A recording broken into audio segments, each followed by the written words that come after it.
making headlines so often nowadays for committing adult crimes.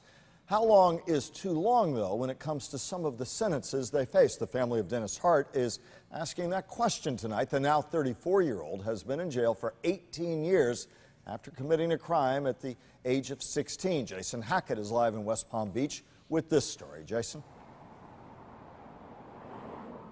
Michael, 7 a.m. tomorrow, the sidewalk out here in front of the courthouse will be an active one. That's because you'll have several families out here protesting sentencing for juvenile. They say their voices and their signs will be heard. We spoke to one family.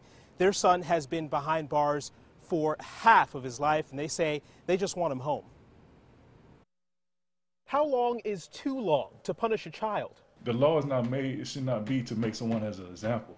For the Humphreys, it's been long enough. He's still sitting in prison after being incarcerated at 16 years old. Back in 1997, then 16-year-old Dennis Hart was charged with robbery, home invasion, and burglary. His family admits he committed the crime. My heart goes out to the victims.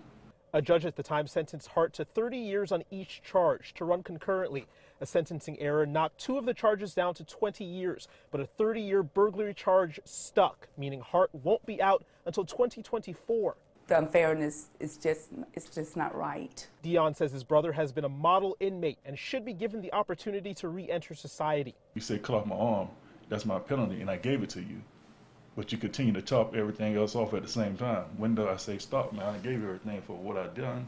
Our legal expert says it's an overall issue that has gone under the microscope lately. Juveniles and juvenile sentencing has been on the radar. She says sentencing laws were different years ago, meaning when cases like this come up now, they can raise some eyebrows. So 30 years for a non-death case seems very excessive for a 16-year-old. As for the Humphreys, they offer this advice to any other family in their position.